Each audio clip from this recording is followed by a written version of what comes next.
What it do, everybody? This your boy, BHZ Veteran, coming to see you with another movie review. All right, this movie review going to be on the new movie that just came out today, The Conjuring, Last Rites. So, before we get into anything about the movie, let y'all watch the preview. So, right back. Don't go nowhere. Watch the preview.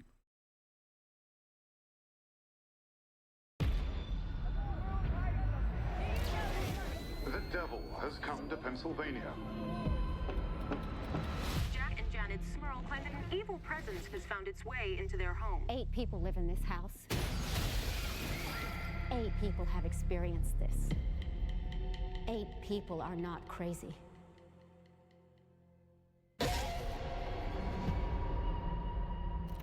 So, when did this start? Heather's confirmation. 7th of September. There's something in the attic.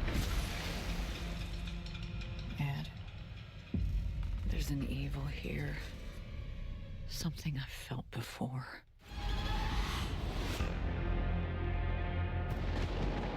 This thing in your house is a demon. It's the first one that we ever encountered. We were young. We were scared.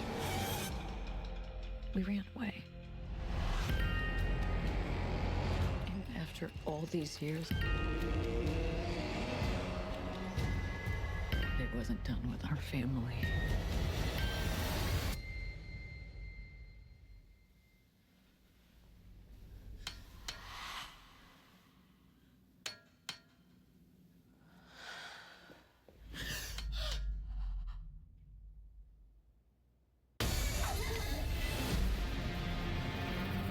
St. Michael, defend us. Be our safeguard against the devil. In nomine Patris, et Filii et Spiritus Sanctus, by the power of our Lord Jesus Christ.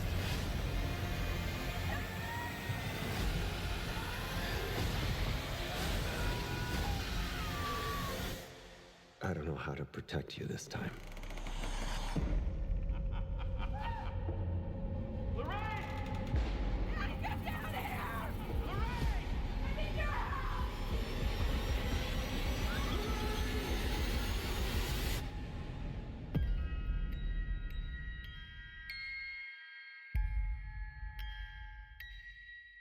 All right, we back. So, this is going to be the in-depth storyline description, I guess we'll call it. Because I can't really say spoilers, because there's really not spoilers in the movie. Because I promise you, if you have seen a Conjuring movie or an Insidious movie, you know what the hell is going on. If you don't, if somehow this movie is still scaring you or hell, even getting you still excited, well, I can't say that because I was excited. I'm a part of it. You're a damn fool. We a damn fool, both of us. We fools. Got us again. Got us again.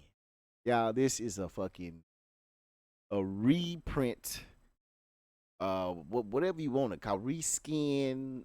Just it like they shot these movies in the same year, just back to back to back. They tried to make this movie a little bit, I guess it's supposed to be a little bit more deeper because it involves their family. But hell, that little girl been in danger hell since what, the second one? So I made a little list of the little bullshit I could. Excuse my language. I'm just upset about this. I spent my hard-earned money to go see this movie, and I'm sick of. I'm sick of this. It can't be. You can't let people down like this. You know what I mean? So we're gonna start off at the top. Pacing is horrible. This movie could have been summed up and wrapped up in every bit of an hour and 15. This jump was what, 2 hours and some, I believe. Don't quote me there off the top of my head, but yeah, I believe it was about 2 hours and some, y'all. It did not have to be that long at all.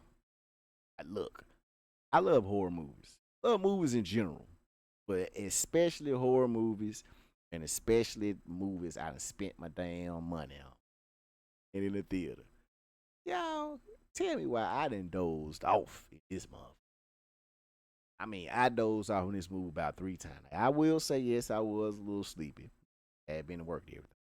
But still, I've done it before, and the movie kind of keep a movie will keep me up. Now this motherfucker, I'm talking about y'all. I'm in that joint fighting the state, looking around for help. If people next to me was talking, I'm trying to listen to their conversation. Shit, maybe they'll pipe me, to get ready for this damn movie. Hopefully to get me interested in it. You know what I mean? So, so excuse me. Anyway, so like I said, the pacing was horrible. They could have summed up a lot quicker.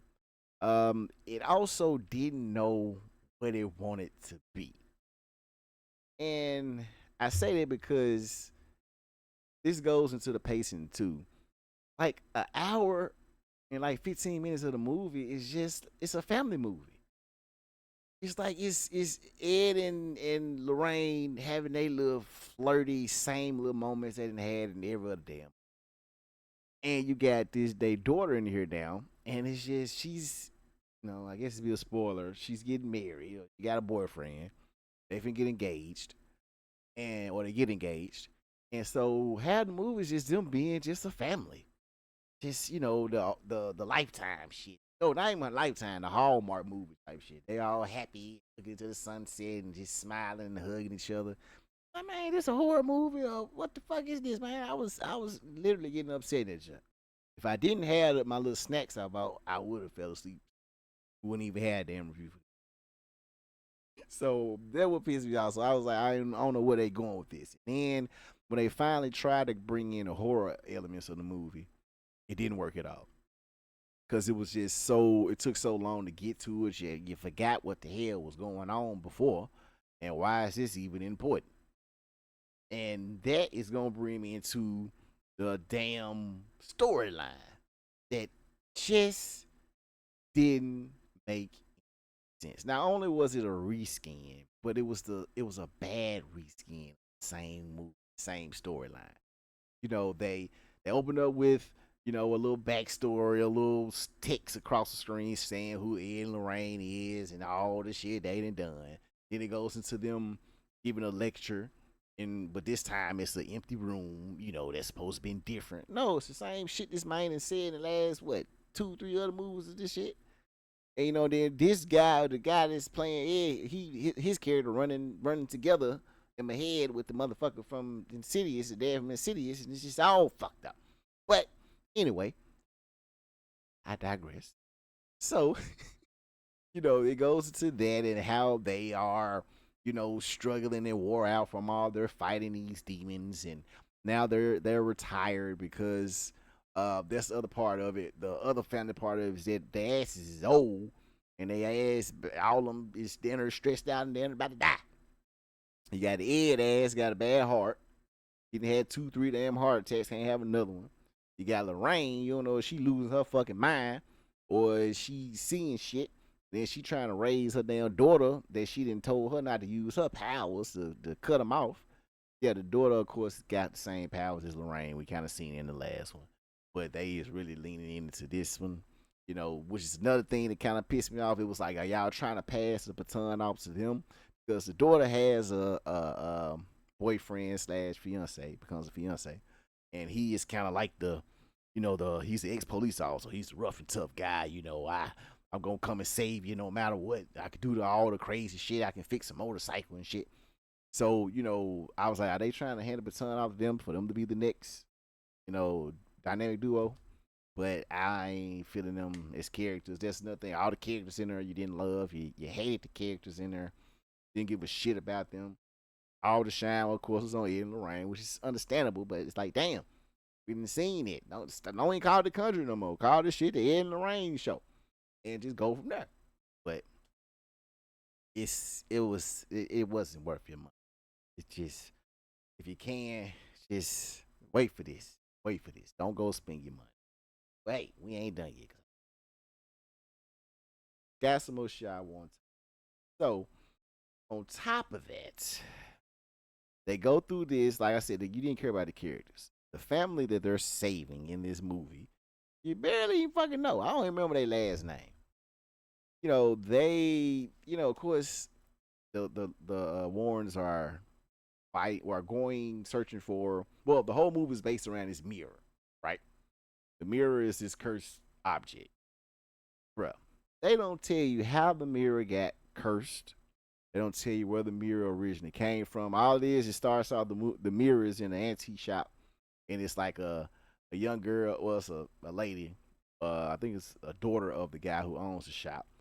She is telling them the story of how they came. Well, it's telling them about the mirror and how her daddy started hearing voices when he got the mirror and shit. He ended up killing himself, and that's why she's talking to them. But this is like in the past when Ed and Lorraine are young. So the whole play is that this is the demon from their very first demon. Well, which is weird because they say this is the very first demon that they encountered. But when you see the movie, they make it known that this wasn't their first time dealing with something in the supernatural. So it's like, well, okay. When Lorraine gets there and she touches the mirror, says, "Hey, this doesn't feel right. This doesn't feel like the usual demon." But they sell it as this is their first demon that they've dealt with. So that part didn't make any sense. It's like, is it the first demon you dealt with, or is it the first one that feels like this? Why is it feeling like this? So come to find out, the demon wants her daughter, and she was Lorraine was pregnant at the time. She ends up forcing her to have the baby soon. The baby comes, which is the daughter that you're seeing there in the wedding dress. She has the baby, and she's a stillborn. Lorraine prays, does whatever power she got, and the baby comes back alive. So that's why they so love and stress. I mean, love the girl and go crazy about the little girl.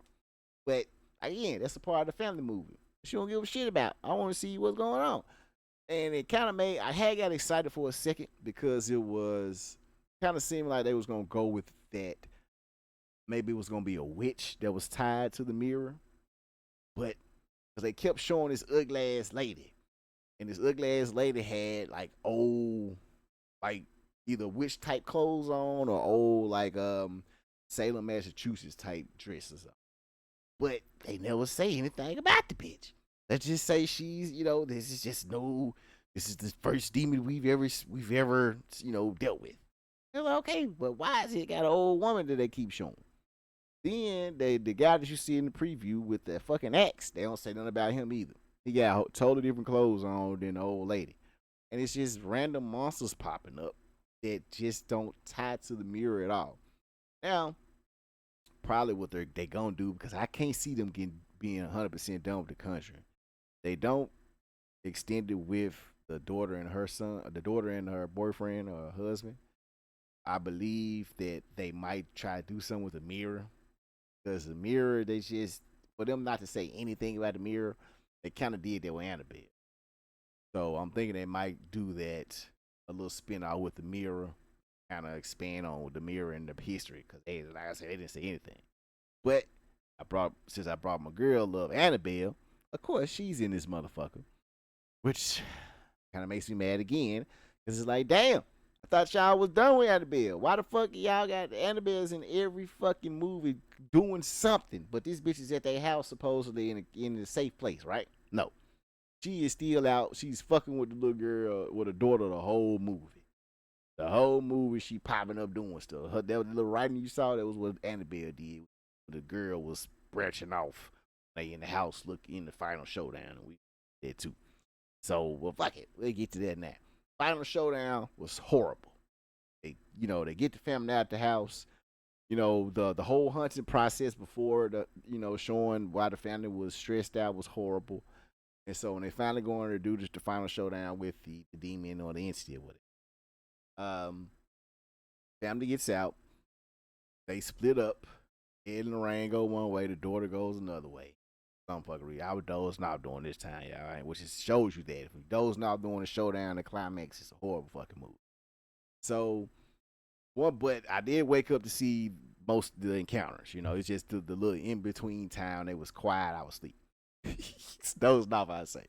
But one of the good parts I will say was when they did show Annabelle one time. She suckered the girl to come into the room, and she thought it was one of the daughters, but it ended up being Annabelle, and she grew from being a little doll, her usual size, into like a big, huge version of us. And she just tore down the hallway chasing us. That was kind of cool, kind of creepy. But of course, just like in part two with the what was this dude name? The little crinkly man. I can't remember his name off the top of my head. They didn't expand with that. So overall, y'all, I just say, just don't go. Just don't go. Wait to see it at your house. I wouldn't even say pay to rent it. Wait till it comes on whatever streaming service that you have. You know that, yeah. Don't even go to the matinee. Stay your ass at home. Wait for it to be on Netflix or Hulu type of movie. So bad ending, middle, climax, ending, all of it. I was not impressed at all. Very cheap, and very rare jump scares. If they did have jump scares, of course they were. You could see it coming a mile away. But they are trying to do this thing where, okay, you see this jump scare coming a mile away, so we're gonna try to hit you with this one. But just not cool. To just stay with the obvious. So I don't know what y'all want from me, y'all. I spend my money. It's a fucking horrible movie. Don't go see it. Don't go see it. But hey, I appreciate y'all rocking with your boy. Make sure y'all hit the like, follow, subscribe button, comment on the video. If you go see this movie still, hey, let me know what you thought about it down below. Hey, maybe I missed some, maybe, I doubt it, but just let me know what you think of the movie. But hey, I appreciate y'all. We out. Y'all stay cool, just stay y'all, man. Just keep on supporting your boy. I really appreciate y'all. We out. Peace.